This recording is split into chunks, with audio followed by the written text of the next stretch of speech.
You are watching Rahinijar TV with Ilama Sayyid Abdul Basit Bukhari.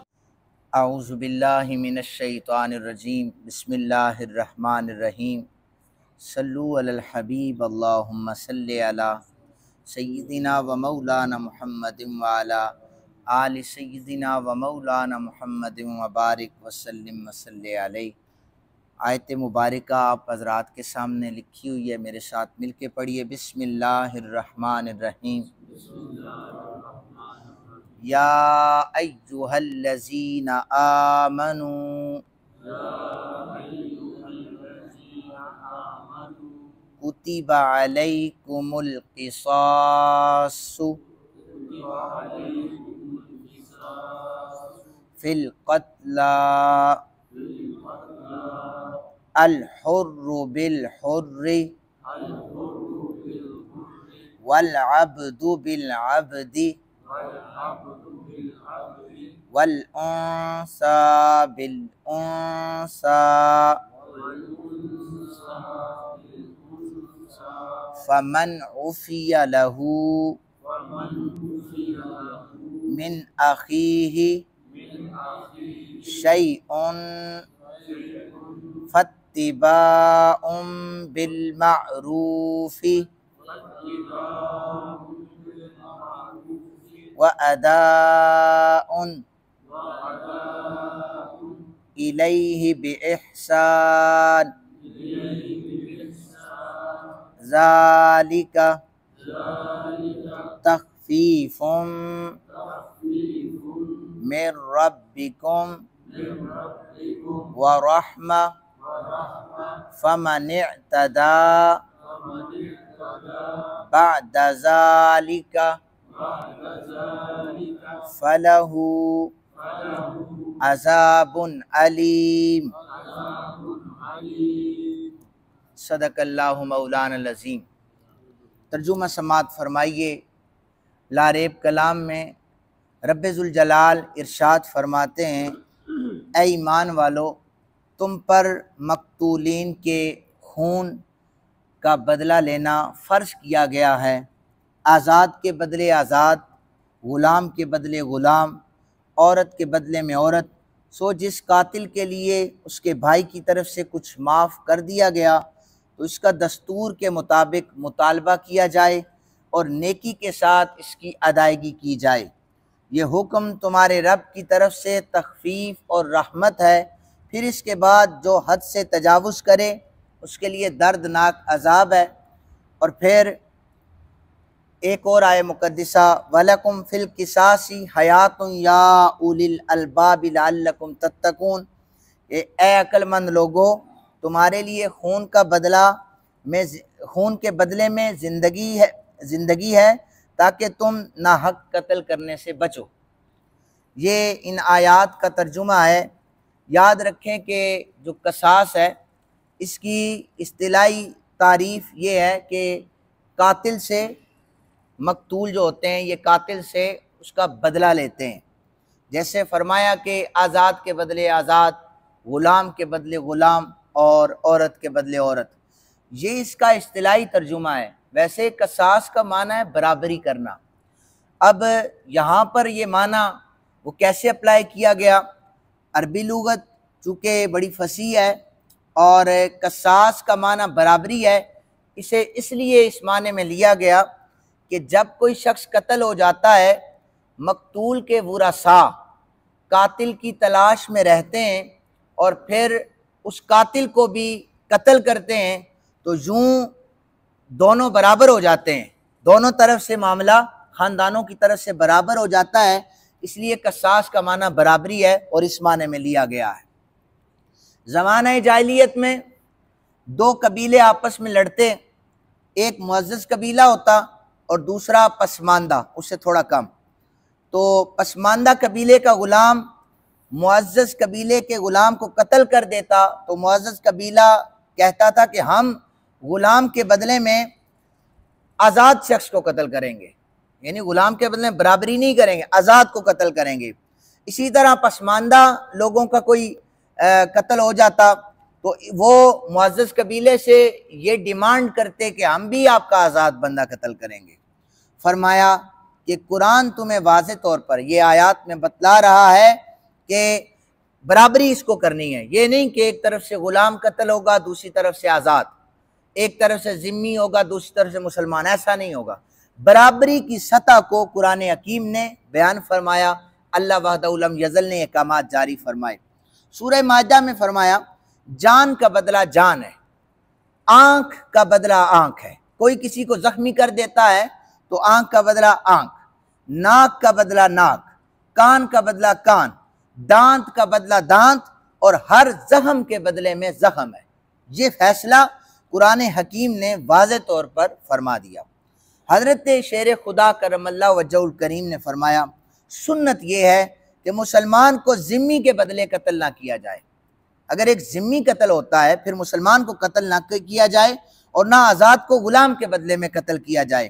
اس کا دیت کا قانون جو اسلام نے جو ہے نافذ کیا ہے وہ رکھا جائے۔ اور پھر امام اعظم ابو حنیفہ آپ نے فرمایا کہ حضرت جابر بن عبداللہ رضی اللہ تعالیٰ عنہما بیان کرتے ہیں نبی اکرم صلی اللہ علیہ وسلم نے فرمایا مسلمان کا بھائی ہے، اس سے خیانت کرے نہ اس کو ذلیل کرے، ان کا خون ایک دوسرے کی مثل ہے۔ اور پھر فرمایا کہ اگر کوئی کسی کو یہ اس صورت میں ہوگا کوئی ناحق قتل کرے، اس صورت میں دیت بھی ہے قصاص بھی ہے، لیکن اگر غلطی سے کسی سے کوئی قتل ہو جاتا ہے، اور اکثر یہ ہوتا ہے نا کہ لڑائی جھگڑے میں کچھ لوگ چھڑانے کے لیے چلے جاتے، غلطی سے کسی کو کچھ چیز لگ جاتی ہے تو اس میں اکثر یہ ہوتا ہے کہ ہمارے معاشرے میں بیٹھ کر وہ صلح کر دی جاتی ہے، جرگے کی صورت میں صلح کر دی جاتی ہے۔ ویسے بھی اگر اس معاشرے میں اب لڑائی ہو جائے تو قصاص کی طرف کم ہی جاتے ہیں لوگ، ایف آئی آر کر کے اسے تھانے کچہری میں گھسیٹ دیتے ہیں، اور اس کا پھر بعد میں مطالبہ کرے صلح ہو گئی ہے جی، پتہ چلتا ہے جی آج صلح ہو گئی ہے، 10 سال بعد صلح ہو جاتی ہے، صلح کرنے کا دوبارہ جناب بدلہ لے لیا جاتا ہے۔ تو اس کو اسلام نے منع فرمایا ہے، اگر کوئی ایسا کرے گا یہ شخص گنہگار بھی ہوگا، پھر دوبارہ اسے قتل کیا جائے گا جس نے بدلہ لیا ہے، اور اس نے قرآن حکیم کے احکامات کا انکار کیا ہے۔ چونکہ اگر دیت اس نے لے لی ہے، اس نے کوئی دعویٰ کیا ہے ڈیمانڈ پر، اسے پیسے مل چکے ہیں، پھر بھی اس کا وہ دل ٹھنڈا نہیں ہوگا، اس نے کہا جی میں اس کو قتل کروں گا، یہ قرآن کے بھی خلاف ہے اور نبی اکرم صلی اللہ علیہ وسلم کے فرامین کے بھی خلاف ہے۔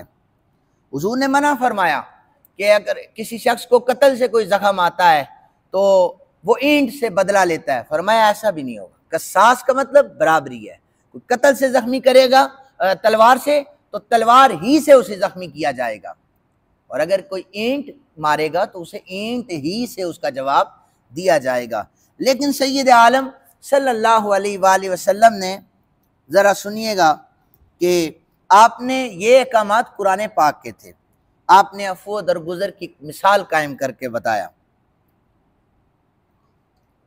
نبی اکرم صلی اللہ علیہ وآلہ وسلم نے دیکھا ایک شخص نے سرخ رنگ کی خوشبو لگائی ہوئی تھی، اور آپ نے وہ تیر، آپ کے ہاتھ میں تیر تھا، آپ نے اسے چبویا، تیر چبو کر فرمایا کہ میں نے تمہیں منع نہیں کیا تھا اس سے۔ اس شخص نے کہا کہ یا نبی پاک صلی اللہ علیہ وسلم، یا رسول اللہ صلی اللہ علیہ وسلم، اللہ تعالیٰ نے آپ کو حق کے ساتھ بھیجا ہے اور بے شک آپ نے مجھے زخمی کر دیا ہے۔ نبی اکرم صلی اللہ علیہ وآلہ وسلم نے تیر اس کے آگے ڈال دیا، یعنی یہ واقعہ پہلے کا تھا، اور بعد میں حضور نے پوچھا نا کہ میں نے کسی کی زیادتی تو نہیں کی یا کوئی بدلہ لینا چاہتا ہے، وہ شخص آگے ہوا، عرض کرنے لگا حضور میں بدلہ لینا چاہتا ہوں آپ سے۔ حضور نے فرمایا یہ تیر ہے اور بدلہ لے لو۔ وہ عرض کرنے لگا کہ نہیں، جب آپ نے نا مجھے تیر مارا تھا تو میرے جسم پر قمیض نہیں تھی، میرا جسم ننگا تھا۔ حضور نے فرمایا میں اپنی قمیض کو اتار دیتا ہوں، تم مجھ سے بدلہ لے لو۔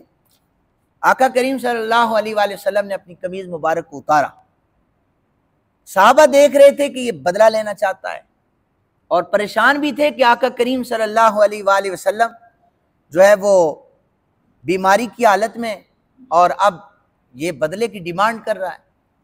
قمیض مبارک کو اتارا گیا، تو اس شخص نے لپٹ کر آپ صلی اللہ علیہ وسلم کے جسم کو بوسہ دے لیا۔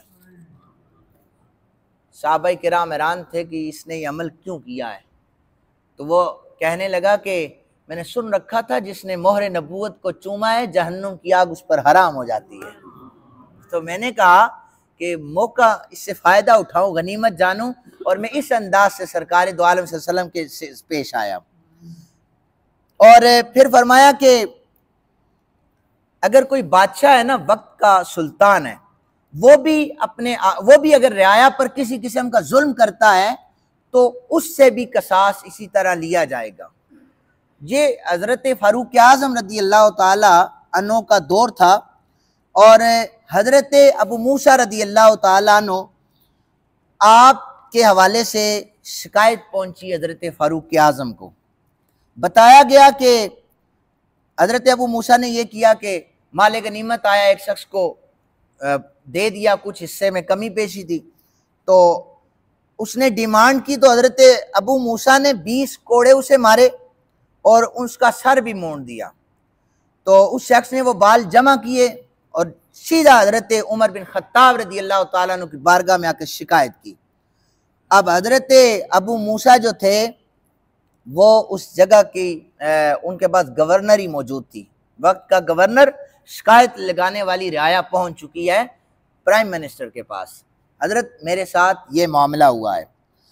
تو حضرت فاروق اعظم رضی اللہ تعالیٰ عنہ نے خط لکھا، اے ابو موسیٰ، تیرے خلاف مجھے ایک شکایت ملی ہے، میں نے قسم کھائی ہے اگر لوگوں کے سامنے زیادتی کی ہے تو سب کے سامنے بدلہ لوں گا، اگر تم نے تنہائی میں زیادتی کی ہے تو تنہائی میں تمہارا سر بھی مونڈا جائے گا اور تمہیں 20 کوڑے مارے جائیں گے۔ اور پھر لوگوں نے سفارش کی حضرت ابو موسیٰ کو معاف کر دیں۔ ابو موسیٰ کی ایک نبی پاک صلی اللہ علیہ وسلم کے صحابی ہیں، حضرت عمر نے فرمایا خدا کی قسم ہے میں کسی شخص کے ساتھ رعایت نہیں کروں گا۔ جب حضرت عمر نے شخص کو وہ خط دیا کہ یہ دیکھ میں نے خط لکھا ہے، میں تیرے سامنے بدلہ لوں گا اور تیرے سامنے جو ظلم تیرے ساتھ ہوا ہے اس کا بدلہ تیرے سامنے لیا جائے گا تاکہ تو راضی ہو جائے۔ اس شخص نے خط دیکھا، اس نے کہا اتنا اچھا حکمران مسلمانوں کا ہے، اس نے کہا میں آپ کے ہاتھ پر اسلام بھی لاتا ہوں اور میں ابو موسیٰ کو معاف کر دیتا ہوں۔ یہ اسلام ایسے پھیلا ہے، ایسے نہیں پھیلا جو 2023 میں ہو رہا ہے، یہ زمانہ جاہلیت میں ہوا کرتا تھا، یہ نبی پاک صلی اللہ علیہ وسلم کے دور سے پہلے ہوا کرتا تھا۔ آج کے اس دور میں اور اس دور میں بھی ناحق قتل کیے جاتے تھے اور اس دور میں بھی ناحق قتل کیا جاتا ہے۔ اس دور میں بھی امیر غلطی کرتا اسے معاف کر دیا جاتا، غریب کو پکڑ لیا جاتا۔ آج کے اس دور میں بھی امیر غلطی کرتا ہے بچ جاتا ہے، غریب غلطی کرتا ہے پھنس جاتا ہے۔ غریب کے لیے عدالت فیصلہ یعنی 2-4 دنوں میں سنا دیتی ہے، امیر کے لیے عدالت سنوائی نہیں کرتی، نہ ہمارے تھانے میں FIR کاٹی جاتی ہے، نہ پولیس اس کو ہاتھ ڈالتی ہے، کیوں؟ اثر و رسوخ زیادہ ہے۔ پھر کہتے ہیں پتہ نہیں ہمارے لیے مدد کے لیے ابابیلیں نہیں آتی، تمہاری مدد کے لیے ابابیلیں آئیں۔ ان کی مدد کے لیے ابابیلیں آیا کرتی تھی جنہوں نے سچے دل سے اللہ اور اللہ کے رسول کو مانا تھا۔ ابرا بہت بڑا لشکر لے کے آیا تھا اور کعبۃ اللہ کو مسمار کر دینا چاہتا تھا۔ حضرت عبد المطلب موجود تھے، انہوں نے کہا مالک تیرے گھر کی حفاظت کرتا ہوں تیری رضا کی خاطر۔ ابابیلیں آئی، اتنے سے کنکر تھے، ابرا کے بڑے بڑے ہاتھیوں کو ایک ایک کنکر لگا، وہ زمین بوس ہو گئے۔ ابابیلیں اب بھی آ سکتی ہیں، مدد و نصرت کے لیے فرشتے اب بھی اتر سکتے ہیں، لیکن ہم وہ کردار لائیں، ہم وہ اخلاص پیدا کریں، ہم امتی بن کے دکھائیں کہ ہم کیسے امتی ہیں۔ تو اللہ تعالیٰ سے دعا کیا کریں 2023 میں رہنے والے سارے لوگ کہ یا اللہ ہمیں صحابہ کرام جیسا وہ حکمران بھی عطا فرما اور صحابہ کرام جیسے زندگیاں گزارتے تھے ویسی زندگی گزارنے کی توفیق عطا فرما۔ وما علینا الا البلاغ۔